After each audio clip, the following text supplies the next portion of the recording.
नमस्कार। आज the India post द्वारा आयोजित इस कार्यक्रम में मैं अनिरुद्ध उनियाल आप सबका हार्दिक स्वागत एवं अभिनंदन करता हूं। आज ये हम सबका परम सौभाग्य है कि हम सबके मध्य में पूर्व सैनिक, जिला संयोजक, पूर्व सैनिक प्रकोष्ठ और बीके फूड से संस्थापक, संचालक एवं डॉक्टर श्री विवेक उनियाल जी उपस्थित हैं। श्री विवेक उनियाल जी, आपका बहुत बहुत हार्दिक स्वागत एवं अभिनंदन। और कैसे हैं आप? बढ़िया। और मैं आपके चैनल का बहुत बहुत आभारी हूँ, ऋणी हूँ कि आपने मुझे अपने चैनल में अपनी बात रखने का मौका दिया है। और इससे समाज में जो है एक मेरा जो कॉन्सेप्ट चल रहा है कि समाज को जागरूक करने का, युवाओं को जागरूक करने का, वो उसको कहीं ना कहीं एक नया आयाम मिलेगा। आपका हार्दिक धन्यवाद। धन्यवाद। श्री विवेक उनियाल जी पूर्व सेना में रहे हैं।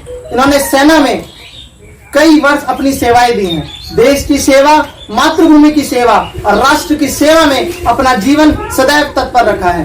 श्री विवेक उनियाल जी सदैव हम सबके मध्य में आत्मनिर्भर भारत के सशक्त उदाहरण हैं।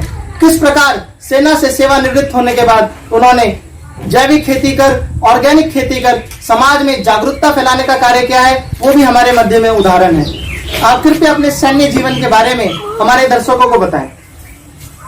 मैं सन 1998 में भारतीय सेना में और गढ़वाल राइफल्स में भर्ती हुआ था और 16 गढ़वाल राइफल में मैंने 17 साल अपनी सेवाएं दी। और इस दौरान सैन्य जीवन में रहते हुए, क्योंकि एक फौजी हमेशा प्रकृति के बीच में रहता है, प्रकृति के साथ में रहता है, कहीं ना कहीं प्रकृति प्रेम उसके अंदर रहता ही है। 17 साल की सेवा के दौरान भारतीय सेना ने अगर हमें कुछ सिखाया है तो वो ये कि चैत्र चाहे कोई सा भी हो, हमेशा जीतना है। उसके लिए चाहे हमें कितनी भी मेहनत करनी पड़े और कितना भी हमें अपना समय देना पड़े, उसी के चलते हुए आज मैं इस मुकाम को हासिल कर पाया हूँ। एक आत्मनिर्भरता के माध्यम से, किस प्रकार जैविक खेती के माध्यम से मशरूम की खेती कर पूरे क्षेत्र में जागरूकता का और फ्रेश सब्जियां, फ्रेश मशरूम पूरे क्षेत्र में पहुंचा रहे हैं, आप इसका एक सशक्त उदाहरण है। विवेक उनियाल जी, आपको ये प्रेरणा कहाँ से मिली? 2015 में जब मैं सेना से रिटायर्ड हुआ, उसके तुरंत बाद मुझे जो है उत्तराखंड पुलिस में वायरलेस ऑपरेटर के रूप में सेवा करने का मौका मिला। 18 महीने मैंने उत्तराखंड पुलिस में आउटसोर्सिंग के माध्यम से वायरलेस ऑपरेटर की ड्यूटी का निर्वहन किया। और उसी दौरान मुझे लगा कि समाज में, क्योंकि मैं समाज से जुड़ चुका था और कोई 1 से 1.5 साल का जो समय ये चल रहा था, इसमें मैं काफी कुछ समाज को देखा, समझा और समाज में हो रहे बदलावों के बारे में भी चिंतन किया। और मुझे लगा कि अब समाज को थोड़ा सा आवश्यकता है कुछ अलग रूप से करके दिखाने की। आजकल चल रहा है कि बेरोजगारी है, बेरोजगारी है, बेरोजगारी है। और इसी को देखते हुए मैंने मशरूम उत्पादन का स्वयं कार्य शुरू किया, क्योंकि जब तक हम खुद नहीं करेंगे, हम दूसरे को शिक्षा नहीं दे सकते और न ही कोई हमारी शिक्षा को ग्रहण करेगा। मेरा मानना यह है कि जब समाज को हम कुछ करके दिखाएंगे तभी समाज हमें फॉलो करेगा। आज मशरूम उत्पादन के क्षेत्र में मैं जुड़ा हुआ हूं और 2016 से मैंने मशरूम उत्पादन का कार्य शुरू कर दिया था। और धीरे धीरे मैं तो अकेला ही चला था, लोग मिलते रहे, कार वहां बढ़ता गया और ऐसा ही कुछ मेरे साथ में हुआ। धीरे धीरे करते मेरे साथ में बहुत से लोग जुड़े, कई युवा मेरे साथ में जुड़े, कुछ महिलाएं जुड़ी, जिन्होंने मशरूम उत्पादन का कार्य मेरे से सीखकर और आगे कार्य करना शुरू किया। कोई 45 से ज्यादा प्लांट मैंने उत्तराखंड के अंदर लगवाए, जिसमें कि हमारा डिस्ट्रिक्ट टिहरी हो गया, डिस्ट्रिक्ट पौड़ी हो गया, देहरादून हो गया। इन इलाकों में मैंने 45 से ज्यादा प्लांट लगाए और इसी में लगा रहा कि किसी प्रकार से मैं युवाओं को रोजगार की तरफ, स्वरोजगार की तरफ आगे बढ़ा सकूं, जोड़ सकूं। इसी क्रम में मशरूम कल्टीवेशन का कार्य करते हुए धीरे धीरे मुझे एहसास हुआ कि समाज के अंदर बीमारियों की एक लहर सी चल पड़ी है। जिन बीमारियों को कभी कहा जाता था कि ब्लड प्रेशर, शुगर, ये अमीर आदमियों की बीमारियां हैं, आज घर घर में पहुंच चुकी है और हर चूल्हे में जो है इन बीमारियों को पहुंचाने वाले सामान पहुंच रहे हैं। हमेशा बीमारियों की शुरुआत ही किचन से होती है, ऐसा मेरा मानना है। अगर किचन में आपका भोजन सही नहीं बन रहा है तो वो कहीं ना कहीं आपके स्वास्थ्य के लिए हानिकारक हो रहा है। और इन सब को देखते हुए मुझे प्रेरणा मिली मेरे नजदीक रहने वाले श्री दीपक उपाध्याय जी से, जिन्होंने मुझे जैविक खेती की तरफ बढ़ाया। और गुजरात में एक सेमिनार में भी मैं गया था, नेचुरल फार्मिंग, प्राकृतिक खेती के भी सेमिनार मैंने अटेंड किया था और वहां से मैं जैविक खेती से जुड़ गया।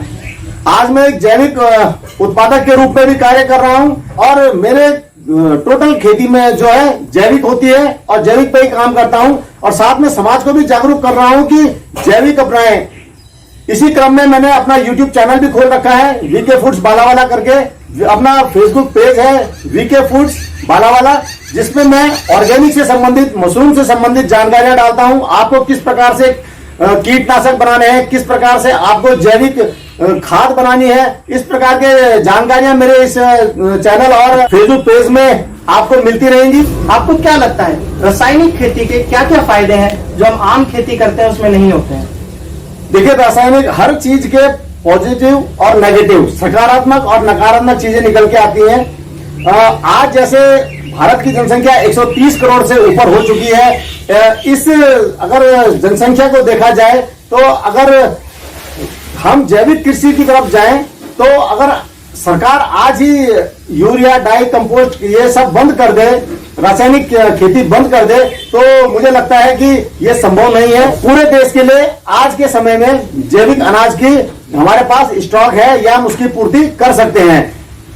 यहाँ रासायनिक खेती का एक प्लस पॉइंट यह है कि पेट भरने वाली जहां तक बात है, पूरे देश के अंदर जितनी भी जनसंख्या है सबको रासायनिक खेती से ही ये सब मिल रहा है। और साथ में इसका नकारात्मक परिणाम यह है कि रासायनिक खेती से लोग बीमार हो रहे हैं। और जहां तक हो सके जैविक अपनाएं।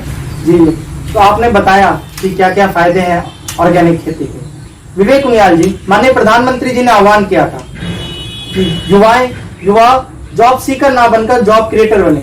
आपको क्या लगता है कि जब आप सेना से सेवानिवृत्त हुए, आपको ये प्रेरणा कहां से मिली कि आप एक जॉब सीकर ना बनकर, जैसे आपने बताया आपने पुलिस में 16 महीने नौकरी करी, आप जॉब सीकर ना बनकर जॉब क्रिएटर बने, इसकी प्रेरणा आपको कहां से मिली? मेरा जो है इस सब में आने का जो उद्देश्य था, जो कुछ मुझे प्रेरणा मिली है, इसे समाज के बीच में जो मैंने बीमारियों के अंबार देखे, यहाँ बेरोजगार नवयुवकों को देखा, तो मुझे खुद ही प्रेरणा मिली कि मुझे कुछ ऐसा करना चाहिए ताकि समाज के बीच में जो बेरोजगार घूम रहे हैं ये कुछ अपना रोजगार शुरू करें। और समाज जो है आज बीमारियों का, आप देख रहे हैं कोरोना काल चल रहा है और कोरोना काल से पहले जब भी आप किसी हॉस्पिटल में गए होंगे तो आपको हजारों की तादाद में मरीजों की भीड़ दिखाई दी होगी।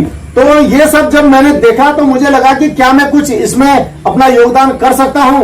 एक तरफ मशरूम उत्पादन से स्वरोजगार की अलग जगाने की कोशिश कर रहा हूं और दूसरी तरफ जैविक खेती से समाज को जागरूक करने की कोशिश कर रहा हूं। किस प्रकार विवेक उनियाल जी द्वारा समाज में छोटे छोटे परिवर्तन कर एक अभूतपूर्व परिवर्तन की तरफ हमारा क्षेत्र बढ़ रहा है, श्री विवेक उनियाल जी के नेतृत्व में इसका एक सशक्त उदाहरण हम सबके मध्य में है। विवेक उनियाल जी, आप देख रहे हैं पूरा विश्व इस समय एक कोरोना जैसी वैश्विक महामारी से पीड़ित है और हमने विभिन्न मीडिया और सोशल मीडिया प्लेटफॉर्म के माध्यम से देखा है कि किस प्रकार इस वैश्विक महामारी के समय में भी आपने लोगों के यहाँ फ्री राशन हो, फ्री सब्जियां हो या फ्री अन्य जो जरूरत के सामान है वो आपने पहुंचाए। इसका मार्गदर्शन, इसकी प्रेरणा, और आपके साथ अन्य भी कई साथी जो क्षेत्र के थे वो लगे हुए थे, इसकी प्रेरणा आपको कहां से मिली? मेरे साथ मेरे बड़े भाई खेमराज उनियाल, उन्होंने भी जो है इसका बीड़ा उठा रखा था और हम सब ने मिलके, भाई खेमराज उनियाल के साथ में मिलकर हमने, हमारी एक पूरी युवाओं की टीम है जिन्होंने यहाँ पे किचन भी चलाकर, कच्चा राशन देकर, पक्का राशन देकर यहाँ पे समस्त क्षेत्रवासियों की मदद की है। हम सब ने मिलकर इस कमजोर वर्ग की मदद की और हमें अपने दिल से बड़ी खुशी है कि हम इस कार्य को, इस पूरित कार्य को कर पाए और अभी भी लगातार जारी है। आपको क्या लगता है विवेक उनियाल जी, ये कोरोना महामारी के समय में जैविक खेती में इसका क्या प्रभाव पड़ा है? ये बहुत ही अच्छा सवाल आपने मुझसे पूछा है। बड़े बड़े उद्योग व्यापार बंद हो गए हैं। अगर कोई व्यापार है तो वो कृषि का व्यवसाय है जिसको कोरोना छू भी नहीं सका।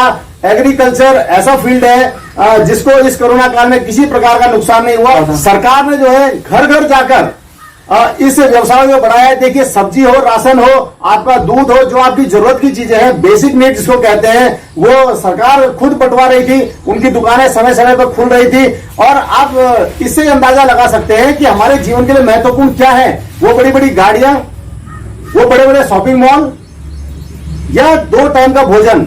इस कोरोना ने हमें बताया है कि ना तो कपड़ों के, महंगे कपड़ों की आवश्यकता है, ना आपको महंगी गाड़ियों की आवश्यकता है। अगर आपको जीने के लिए कुछ चाहिए तो वो भोजन है, वो एग्रीकल्चर फील्ड है, वो कृषि व्यवसाय है। Local for local.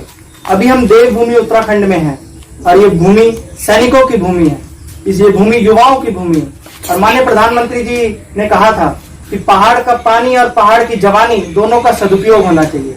Shri Vivek Uniyal जी, आपको क्या लगता है पहाड़ का पानी और पहाड़ की जवानी का सदुपयोग हम कैसे कर सकते हैं और आप युवाओं को क्या संदेश देना चाहते हैं? देखिए, अभी तक कोरोना काल से पहले हमारे उत्तराखंड के अंदर युवाओं के अंदर जो भावना भरी हुई थी वो ये थी कि मुझे विदेशों में जाकर नौकरी करनी है, पैसा कमाना है, दिल्ली जाना है, बंबई जाना है, गढ़वाल में कुछ नहीं है। तो अगर इस कोरोना ने कुछ सकारात्मक दिया है तो हमारे गढ़वाल को फिर से भरा पूरा कर दिया है। वो खेत खलिहान जो कल तक सूने पड़े हुए थे और जिसे विश्वास नहीं था कि कभी इस हमारे परिवार वाले वापस आएंगे, आज वहां हरा भरा है। लोग स्वरोजगार को चुन रहे हैं और प्रदेश सरकार जो है स्वरोजगार के लिए अलग से पैकेज निर्धारित करके मदद कर रही है। गौ पालन से लेकर एग्रीकल्चर फील्ड में लोग कार्य कर रहे हैं। उत्तराखंड सशक्त बनेगा, समृद्ध बनेगा और उत्तराखंड के लोगों को प्रवासी बनने की आवश्यकता नहीं पड़ेगी। अपने गढ़वाल की जवानी और गढ़वाल का पानी सबका सदुपयोग यही होगा। धन्यवाद विवेक उनियाल जी, आज आप हमारे साथ आई, हमारा सौभाग्य है कि आज आप हमारे साथ जुड़े। बहुत बहुत धन्यवाद आप सभी का। आप सब आज इस कार्यक्रम में जुड़े। जय हिंद, जय भारत, वंदे मातरम।